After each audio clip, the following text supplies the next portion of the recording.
Put out stuff, they said this is a catalyst moment. The catalyst moment came and went, no one cared, right? So you've got all the right stuff, but you need to tell people how you're putting it together. So what should they be focused on? You may have too many projects, I suspect you do. Are you looking to cash some of those in and offload some of them? Are you bringing strategic partners in? How do you bring more cash into the company now? Gold's gone up, your share price has gone down. What do you do? What are we doing? We're doing an enormous amount of work in the next 6 months to understand and really pin down the development potential, economics, and permittability of this project. Hello and welcome to CRUX Investor. First of all, thank you very much for watching this video. If you like it, give us a thumbs up and do remember to leave your comments below. We will get back to absolutely everyone. And if you haven't already done so, please click the subscription button in the corner. And if you want to see more videos like this, click the notification bell. Today we spoke with Dan Wilton, who's the CEO of First Mining Gold in Canada. They've got a number of projects in Ontario, 8 to be exact. Their marquee project is Springpole, NPV of about 1.1 million. They are going to need to find about 800 million of capex to get that thing going. Waiting on permits, as most companies tend to have to do in Canada. We don't quite know how long that's going to take. Anyway, we discussed a number of different topics. Take a look in the description below. You can click on the relevant timestamp and that'll take you to that part of the video. Let's hear what Dan had to say. Hello, Dan. How are you, sir? I'm well, thank you. I'm well. Thanks for having me here today. Good, good. Now, I know you've hot-footed it back from BMO, Miami, in the sun. Yeah. Back up to base and then shortly off to PDAX, which is obviously going to be a very different experience for you. You excited about what PDAX is going to bring? Oh, very excited. Having just kind of come back from Miami, I think the real takeaway that you get is, where we are as an industry, and you're starting to have the largest mining companies in the world talking about how, they're struggling to replace their reserves and they're going to need to find new projects and, add more productive capacity. So that all bodes well for a company that's holding, 6 projects in Canada with a total of about 11 million ounces of gold in them. Well, okay, before we get into it, let's do a 1-minute summary of the total story there, and then we'll get into some of the details. So why don't you kick off and do that for us? Yeah, so First Mining is a project developer that was originally put together in 2015, 2016 by Keith Neumeyer as kind of an acquisition strategy, and put this portfolio of gold projects together. 6 main projects are in Canada, 4 of them in the same area of northwestern Ontario. Total resource is about 11 million ounces of gold, and we're actively advancing 2 of our key projects. One of them is Springpole, which is a 5 million ounce open pit project that we're advancing through pre-feasibility, which we hope to have done by the end of the year, and getting our environmental impact statement completed and submitted early next year. And our Gold Lund project, where we're actively drilling right now, is 800,000 ounces of indicated, 875,000 ounces of inferred, and just off the highway between Dryden and Sioux Lookout. So we're actively growing and exploring what we think is a very impactful district. Excellent. Well, thanks for that. Can we just kick off by talking about what the original plan was? Obviously, Keith Neumeyer, reasonably well-known guy, and you started off with a plan in mind. Is that still the plan, or have you had to evolve and change? It's interesting. We hear a lot about that because the company was started in 2015, and originally, the original game plan was they were going to consolidate a bunch of exploration projects in Mexico, greenfields exploration projects. But at the time, and we all remember how difficult the mining industry was in 2015, they looked around and said, we can spend $30 or $40 an ounce exploring to try and find ounces. But you look in the market and you can buy ounces for less than $10 an ounce in these really good projects that a lot of people had given up on. And so, they raised a bit of money and used this company, First Mining Gold, to start acquiring projects with the theory of being a land bank. So the original strategy was, we'll acquire it, we'll do just kind of minimal holding costs, the environment will get better, and then we'll be able to monetize these projects, retain interests, hold on to royalties. things like that. And so they're very aggressive in the acquisition phase and bought 8 companies or projects in 12 months from 2015 to about mid 2016. And that really gave us the portfolio that we have today. And people really kind of bought into this mineral bank concept to the point that when they completed the last acquisition, the market cap of First Mining with the exact same portfolio that we have today was about 630 million Canadian. Today we're sitting having raised a bit more money, having done 40,000 meters of infill drilling at Goldland, having done 2 PEAs at Springpole, a really transformational metallurgical program to, I think, unlock a bunch of the recoveries. And we're trading at 150 million Canadian market cap, 4 years later. So continues for us to, come to the point that we think that there is real value in this portfolio. See, why I'm asking this question, I just want to get an idea of what's going on in the minds of the management team. So, I do remember that period, 2012 through to 15, people were coming to us about giving them money to do this land banking, not just in mining, but also, oil and gas. And it was not something, I guess we're a little bit more conventional and couldn't really sort of see the upside there. But, some people were able to raise money. So you guys, that was the genesis of this, but you've had to pivot at some point. There was a realization that the market was not rewarding you as it once did. That must have been a big moment, big discussion. Yeah, it was. And listen, that happened before I arrived. So it was really late 2017 as they finished up our previous PEA on Springpole that they came to realize, we're sitting with this world-class asset and we're not getting the value that we think we can get from it. There's been an enormous amount of work done already at that point, de-risking it, that we've continued doing. But the only way that you're really going to surface the value from this project is to get it permitted. And it's because Springpole sits under the deposit, sits under the bay of a lake. And the development plan is building a couple of small cofferdams and dewatering a bay of this lake, which all the technical and environmental data that we've compiled over 8 years says is entirely possible. So that sort of, they embarked on a strategy then and really kind of changed the message. In some senses, maybe a little bit too aggressively, changed the message that we are going to build Springpole. Okay, so look, before we get into Springpole, we do have time to talk about it. So let's park that for now. I'm just kind of coming back to that moment. So what do you know? I know you weren't there, but you've been brought in for. When did you arrive? Actually, let's start with that. So I started January 7th of last year. So I've been here just a little bit more than a year. Okay, so in 17 they started seeing these changes in the markets. And they knew they had to do something different to be able to raise capital, to be able to survive in what the market was doing then, which is not a whole bunch of nothing, right? So you're sitting on these cheap assets. So do you know what were the options available? Well, I think at the time the options are do nothing, just kind of hold and, wait for better environments. But the company had raised $27 million in 2016. And, even going through the due diligence in acquiring the assets, there were sort of opportunities identified that, whether it's at Goldland, firming up the resource or, hopefully adding to it. But certainly converting some of the inferred into indicated led to a 40,000 meter infill program that allowed us to really much better understand the deposit. Mm-hmm. And the company at the time was reasonably well funded to execute on a couple of these sizable plans. So they just kind of looked a little bit at the incremental risks and said, okay, well, we'll fund this program, we'll fund that program, just to try and answer some of the questions that investors and other potential partners would have about the project. Yeah, okay. So, the cash is also a big driver of that. Either access to it or whatever you had left after your the various programs, though. So, okay. Well, let's talk about you. So, why did they bring you on board? What were you going to do for them? Yeah, so I mean, my background prior to joining First Mining, I was one of the 3 executive partners at a private equity fund called Pacific Road Capital. Yeah. And we had $800 million under management in 2 funds, investing in largely late stage mining projects around the world.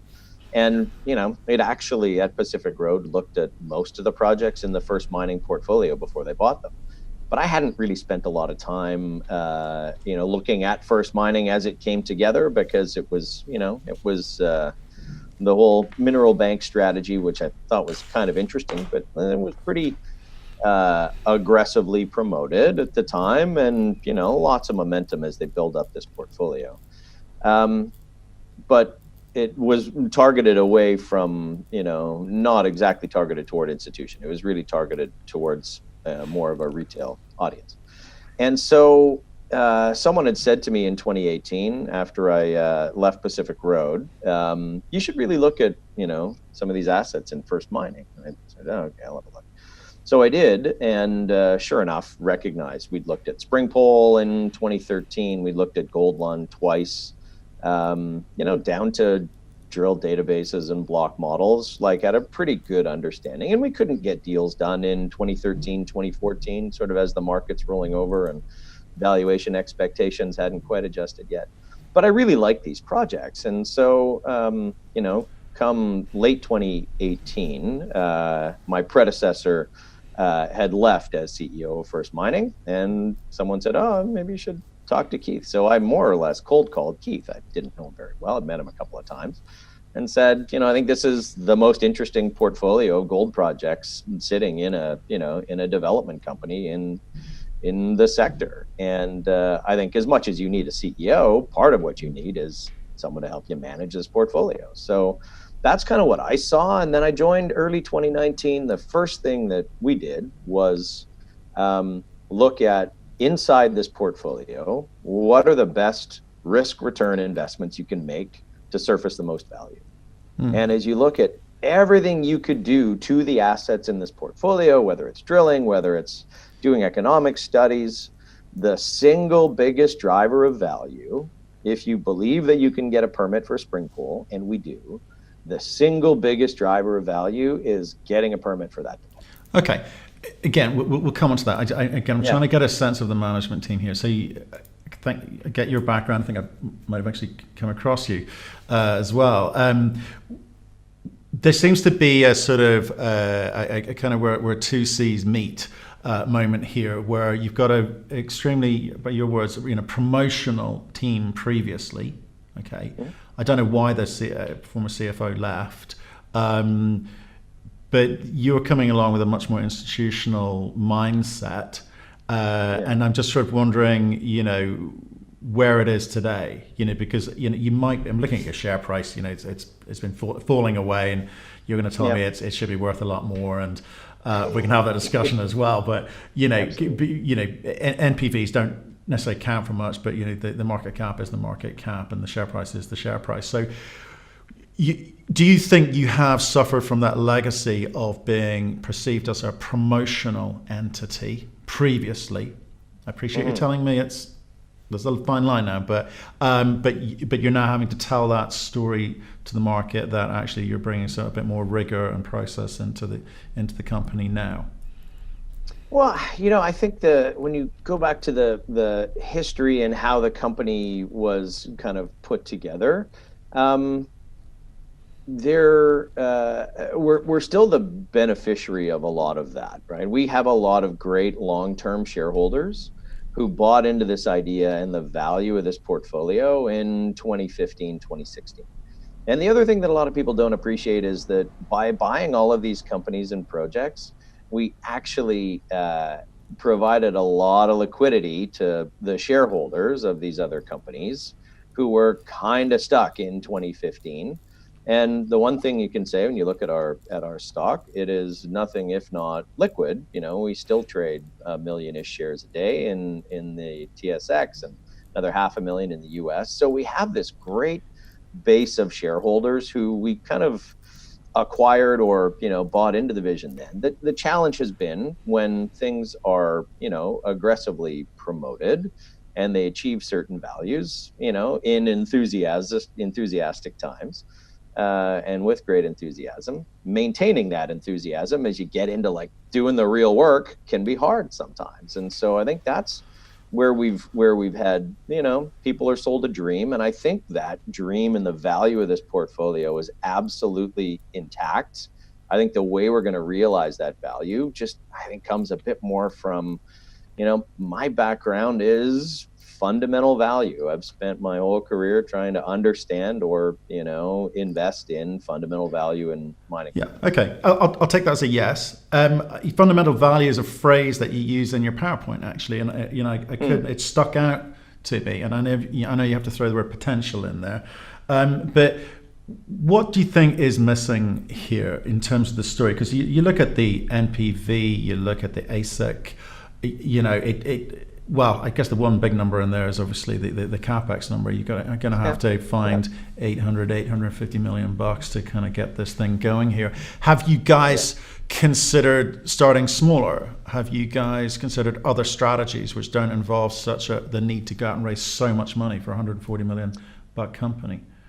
Yeah, and listen, we face this a lot on the concept of potential dilution. People talk about it. Listen, our strategy is advancing the value of this project, getting it through real value milestones and taking real risk out of it. And then in 2023, when we are having a discussion about is a single asset company the right one to build an $800 million project on their own, history has shown that to not be an entirely, universally constructive exercise. So at that point, then I think you have a bunch more options, but you should see the value of the project there. If this is one of very few 5 million ounce projects that in good jurisdictions, you get it permitted. There aren't that many projects in the world that can produce 400,000 ounces a year. Yeah, but therein lies the problem. If you can get it permitted, it's sitting under a lake. Canada is a very good jurisdiction, mostly. But sometimes things take a little bit longer, and I do appreciate the size and scale of the Springpole project that you're talking about. And there's so much to like about it.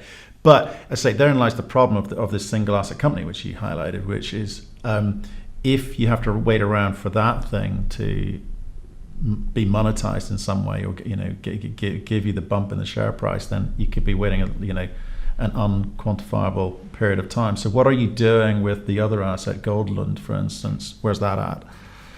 Yeah, so it's one thing when you look at this portfolio, you can draw a conclusion. This is not a single asset company. We've got a lot of really interesting projects, and in some senses, honestly, probably a few too many for us to spend. Glad you said it, because I was getting there. And that's no, exactly. And that's been the other part of the recognition that, as we've been setting capital budgets and priorities,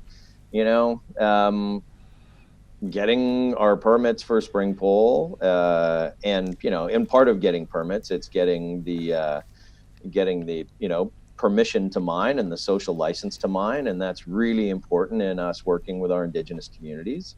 And we're in early and active consultation there. So that's an important part of it. But, while that is going through a process, we have a lot of other projects, 5 other projects that we need to help surface value from. And from our perspective, listen, the market is moving. The gold industry is moving to a point where there is going to be a lot of capital needing to find homes to try and build productive capacity. People are going to need projects. We have some. So it's about getting the projects to the position where they are able to attract other capital, or attracting other capital now to get them ready for the time when the industry really exactly. But the money controls that conversation. So you do have to put as many things in place as possible. You've got your PEA, PFS later this year, and hopefully EIA approvals first quarter next year. I get it. So you're moving that along, like everyone's got to do, right? It's the usual path. It's very clear.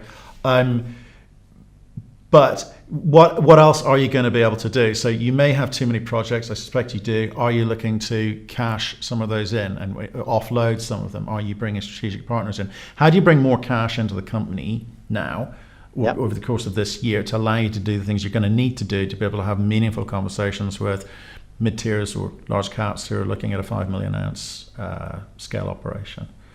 Yeah, so I think we're executing on that right now. So we announced an earn-in deal on our Pickle Crow project in January with an Australian company called Ateco, which a lot of people don't appreciate if you haven't actually done the read-through, but it's the same team that was behind Bellevue Gold, which if you look at what they have done with Bellevue, this is the Australian Explorers of the Year last year. And they surfaced value in Bellevue by going into a past producing high grade gold camp and applying, good state of the art geoscience to delineate. It's a great team. But what does that mean for you? What was the deal? Do you get cash So up? so the deal is it's not much cash up front. We'll get a few shares up front, and then they spend $10 million over the next 5 years to earn an 80% interest. We're carried through to a construction decision, which is pretty important in an underground mine where, that delineation of resource towards a mining decision is expensive. But what that project needed was, a focused team and probably $10 million to really outline the opportunity. The look-through value on that for us, if they have even a portion of the success that they had at Bellevue, which is now sitting at a 350 million Aussie market cap or something like that, we still own 20% of the project. We have 4 million of cash payments that would come in as part of the earn-in deal, and we'd own 10-ish% of the company. Okay, so that's a kind of medium to longer term play, and assuming they hit all the targets that they need to hit and they can continue to fund this thing, that could be something for the future. What else is happening with any of the other assets like Hope Brook or Cameron, for instance?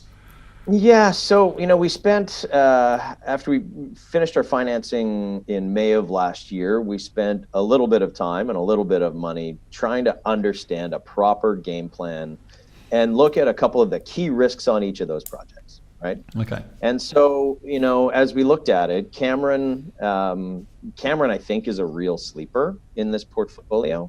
The reality is it was basically ready for production or ready for a feasibility. They did a feasibility study on it in the 80s, but there's a 240-meter ramp down. It's been developed into ore on 3 levels. And there's about a 30,000-ton bulk sample sitting on surface, like at the project right now. And it disappointed when they bulk sampled it on grade. So they thought they were going to get 5. They got kind of 3.5 grams. Mm-hmm. And it has never been identified as big enough to support its own mill. But what's happened from the 1980s to today is, someone's built a 25,000 ton per day mill 88 kilometers away. So we're thinking a little bit creatively about how that project could be moved forward. And at Hope Brook, similar, there's kind of 1 or 2 really interesting things that you need to understand about, potentially, could you be, starting moving some waste rock and selling it as aggregate, for example, which some of the producers in northern Newfoundland are doing. You're right on Tidewater. You've got a power line right to site that's still energized. You've got, not ship loading facilities, but you've got a roll-on, roll-off barge facility that's still in great shape. And there's a almost 1 million ounce resource there. So it's kind of getting just enough information that you can understand what's a right way to put it forward, whether it's us or other people. Right. Okay. But we haven't been in an environment where you can sell these projects for cash, right? That environment, I think, is coming. So in order to get them ready for that, it's about finding partners who can help you move them to the position where they're then in the right state that you can maximize the value for them. Okay. Well, at least you're answering I do feel the whole way through this, you're being quite straight with me. So you're talking and thinking about ways to monetize the non-core projects. You've got one which you've done what did you call it? Not a joint venture. An earn-in deal. Which may have some monetization component to it at some point ongoing. But today they're not going to help you move the main story forward with Springpole or Goldland. And I think that's what shareholders and certainly some of the viewers have contacted us are keen for you to start communicating to them. How exactly does this path What are the points in this path forward that are going to allow them to, they're underwater, get back to where they were, stay around for the upside, hopefully, and and stop the rot, as it were, because you've got all the right stuff, but you need to tell people how you're putting it together. So what should they be focused on? Now we're very clear about the 6 kind of non-core assets where they're at. What are you doing on the Goldland and Springpole to maximize that shareholder value? Yes, so sort of as we talked about, Goldland we're drilling right now, and I think we've, through our drill program last year, identified at the Miller target, which is kind of 10 kilometers away from the Goldland main zone, had some of the better open pit drill results in Canada last year. Just the challenge with Goldland is that it sort of, like everything in our portfolio, gets overshadowed by Springpole. And so it's difficult to get people to pay attention. When you get them to pay attention to, 800,000 ounces at almost 2 grams of an indicated resource and another 870,000 ounces of inferred at 1.5, that falls into an open pit with a sub 6-to-1 strip ratio located just off the highway, we need to do a better job of highlighting the value of that. But it's still wide open to continue to grow. But my concern, to be honest, is we can put out great drill results. We put out 40 meters of 4 grams in an open pit target 80 meters down last year, and no one cared. Like, we put out 150 meters of 1.5 grams. So what are you going to do? 10 kilometers from our main deposit. So tell me what you're going to do about that. That was the same for a lot of people. They put out stuff. They said this is a catalyst moment. The catalyst moment came and went. No one cared, right? So what do you do this year? You're not a producer. Those are the people who are seeing the uplift and the benefit of the gold price today. Gold's gone up. Your share price has gone down. What do you do? So listen, first of all, we are raising the capital to make sure that we're funded to get there. And we announced that we were raising $5 million. We're going to have a second close on that tomorrow, which will be larger than that. And what we've found is, for all that we talk about, there are a number of shareholders who are disappointed. We have a number of great long-term committed shareholders. And I think when people look at how those shareholders have shown up to support us here, it's been amazing for me and humbling that, there is still a really great core group who are supporting us moving forward.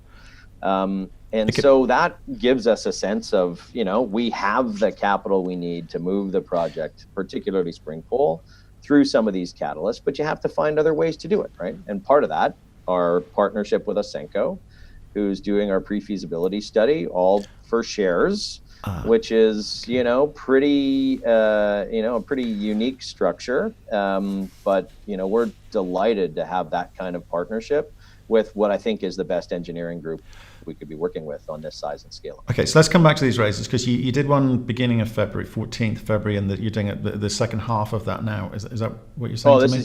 It's all been kind of being pulled together over the course of the last week. So that's a total of five plus. It will end up being, it'll be larger than that. A little bit more than that. Okay, great. So I guess what people want to hear is that that's not for G&A and that's not for directors' salaries. They want to hear what you're going to do with that money, which is going to generate, dollar for dollar, more than that.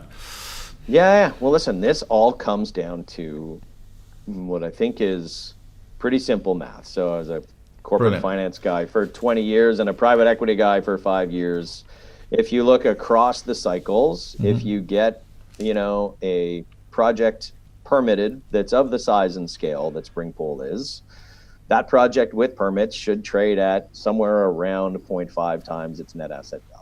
So Springpole today, that's $841 million at a $1,300 gold price. That's 1.2 billion US at a $1,500 gold price. And, everyone used to kind of wring their hands when we'd talk about 1,500. Does the project need 1,500? No, it doesn't. But in the environment we're in, if we're talking about a $1,500 gold price and a 75 cent Canadian dollar, this project is really, really robust. And so, to surface that value by getting the permit gets you, I think, a real opportunity at what is a multiple of our current share price, re-rating to get there. Now, it's a lot of work, and there's still a lot of time to that. But getting this PFS done, that takes, I think, a real demonstration of the technical risk out of it. Getting our environmental impact statement submitted, which we're aiming to do next year, that kicks off what in Ontario has been a pretty reliable 2-year process. So Ontario has permitted 3 big open pit mines in the last 3 years: Cote Lake, Hard Rock, and Magino. All of them, 10 to 35,000 ton per day open pit mines around a lot of water, because there's a lot of water everywhere in Ontario. So when we get that permit and get the project through that de-risking phase, and I don't think it's, you get no credit for it and then they hand you the permit and all of a sudden it goes up 4 times. You tend to, as you demonstrate that you are moving the project forward, you tend to see that value accrete. Talk to me about that, because I'm fascinated by that, because there's a line of logic here which says don't invest anything until there's certainty, and that's the permit has been, 1, submitted. There's some level of certainty that you've got to a point where you think you can get it through, and then 2, the other permits are awarded. Okay, and that's some time away. But right now you've got okay, you're trading, but it's trading down. Okay, so you've got a million shares or so. That's great, but it could be a whole bunch better. So what do you do between now and then to say, look, we're going through the process of putting the permitting documentation together, but here's what we can tell you between now and then to give people some comfort that you guys are going to be able to get this thing over the line, because otherwise people just sit back and wait, and that's not good for you, especially when you're raising money. That's expensive money, right? It is, and we are at the most difficult point of projects to raise money right now. This is unprecedented in my career, where you can find exploration stories with no resource and 2 drill holes that will attract 3 times our market cap because everyone's looking for something new, which is great, but it's irrational. So what's going to solve this over time? And it all comes back to, what the titans of the industry are saying about peak gold and about how they don't have any projects. Listen, when your senior gold producers are trading at 2 times their net asset value, and they're generating, 2 to 2.5 times the free cash flow that they were 3 quarters ago. Yeah. Because the gold price has gone up, unprecedented free cash flow and, high trading multiples.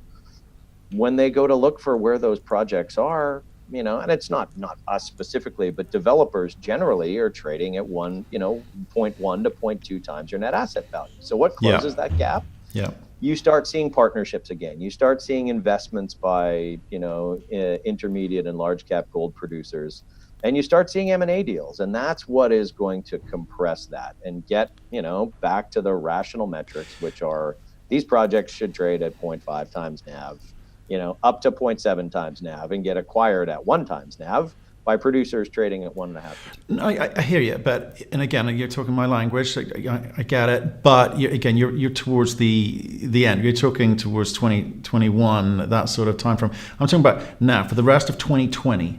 What are you going to be talking to the market about? I know you can't talk about conversations that you may be having with strategics, etc., or M&A, or any of that kind of good stuff. You're going to have to be like, here's what we're doing on a quarter by quarter basis, which is helping bring certainty to those conversations that we're going to have with those strategics.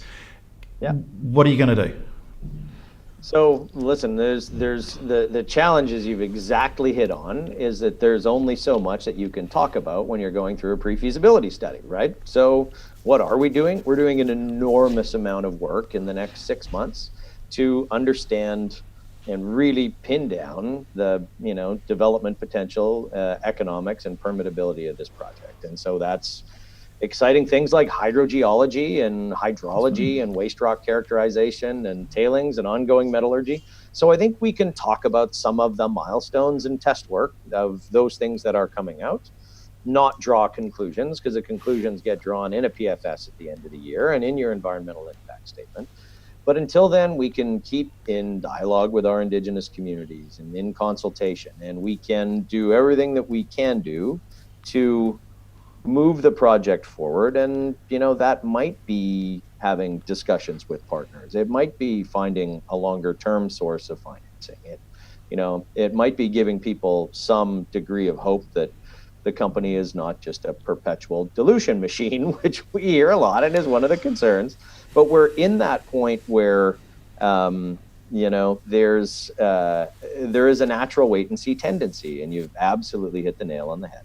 But one of the things with having all the other sort of opportunities and leverage in the value of these other projects in our pipeline is that we hope that there will be a bunch of other catalysts, whether, it's our partners at Atico who are putting out, new drill results at Pickle Crow, or putting out a new resource at Pickle Crow, demonstrating that, there is value in these projects and we're going to be able to surface meaningful value. Yeah, it might not be in 2020, but I think with this financing getting closed, we're going to have enough money and line of sight and runway to demonstrate we can get to some of these real value. Okay, so the money you're raising now is going to get you through to when? Q1 The money 21? we're raising now, and we'll see sort of what the final number is. But the goal is that gets us through to the end of this year, and then again, we're talking about if there is some other sources of financing we can sort of put on top of that with a longer time horizon to see us through. Ultimately, listen, where I would like to get to is to be able to say this company is funded to get Springpole from where we are today to, our EA approvals in hand, which is 2023 by our timeframes right now.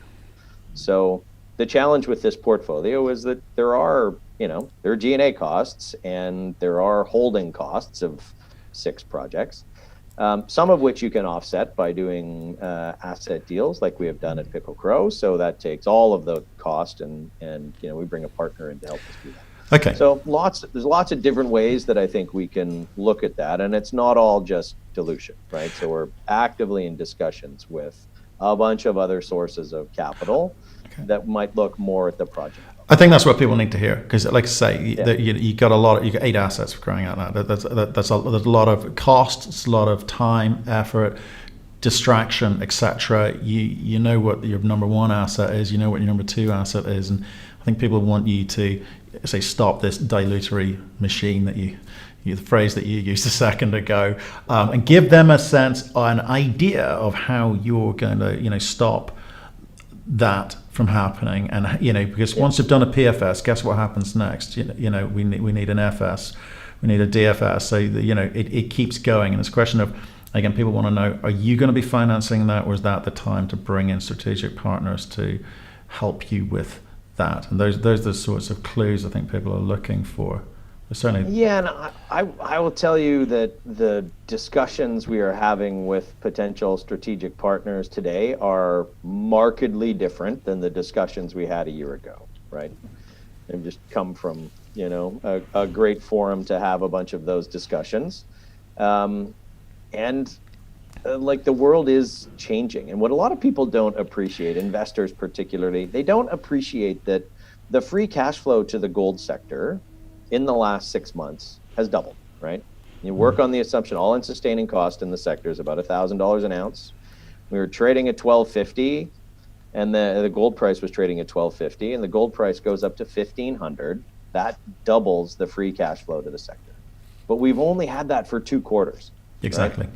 In the first quarter, no one believes it, and in the second quarter, they're still kind of setting their budgets for next year. But money is pouring into the coffers of producers right now. And at the same time, just watch the year-end results announcements from all of them. They're talking about reserve reductions. They're talking about not having been able to replace the reserves because of 8 years of, systemic and systematic underinvestment in productive capacity or exploration or development or whatever. So yeah, I get it. I mean, that is well-told story, well-trodden, story. Again, it comes back to what you, because I see so much right with this, and I do appreciate your honesty and forthrightness about what you've got and what you're trying to do. So I do like that. What I'm not hearing yet, but you're telling me it's coming, is how you're going to explain how you get a seat at the table when these newly moneyed up producers, because the gold price has been, as you say, only for 2 quarters. Let's remember that. Producing cash where perhaps they were once struggling, and there's a few of the big boys have struggled until recently. Let's be clear, right? This is they need this to continue just to make right some of the wrongs of the past couple of years, quite frankly. But assuming some of them do come to the table, like some of these Australian guys who are cashed up, how do you get them to listen to you? We've heard some fantastic South American stories, some other Canadian stories. It's a very competitive environment. You are sitting on a lot of answers, but so are a lot of other people. So how do you get to the front of the queue? Well, listen, I think much as I'd like to say it's my charm and ability to tell a story, it's not. It's the fact that we have a great portfolio of projects. And when you look around the world, let alone in Canada, but look around the world and where you can scope out projects capable of producing in excess of 400,000 ounces a year, that is a very small list. And when you look at those projects, and then there's a calculation I would encourage you to look at and encourage investors to look at, what's the percentage of the capital? So how many of those could you conceivably build for less than $1 billion? The answer is almost none. Mm-hmm. And in those other projects of this size and scale, what's the infrastructure build requirement to get there? So everyone looks at Springpole because we don't have a road up to the project today and says, oh, it's remote. We are 30 kilometers from a class 1 logging road that I drove last week. And we're 30 kilometers from a power line. Like, the actual infrastructure component of this is minimal relative to the size and scale of the operation. But listen, it has its own challenges, and the challenges are that the deposit sits under the bay of a lake. But you know what's been known since they discovered it? It's been known that it sits under the bay of a lake, and there's been an enormous amount of environmental baseline work done, like 8 years of environmental baseline work, and a 380-page report, that the conclusion of which is there's no species at risk, and there's no unique fish habitat here that can't be compensated for. So that, I think in the end, anyone who has not looked at this project in 8 years, which is most of the world, when they come back to see all of the work that has been done and the money that's been spent to understand the key risks, they actually really get it. So that's where I think we can have, a different discussion around, jurisdictionally, if you're going to try and pick 1 or 2 projects that you're going to back, do you want a project that's at 5,000 meters in the Andes that needs a desal plant on the coast and a pipeline? Yeah. Or do you want a project 100 kilometers east of Red Lake just off a logging road? Dan, thanks very much. And I'm just sort of running out of time here, but I do appreciate you running through that story with us. Like I say, there's lots to like. I want to hear more from you, definitely, because there sounds like some good things coming up this year. And I wish you well for PDAC next week. Well, thank you very much. It's going to be a busy time for sure. We're at a really interesting time in the industry, so we're all pretty excited. Yeah. Okay. Well, thank you very much for your time. We'll speak to you again soon. Okay, great. Thanks very much.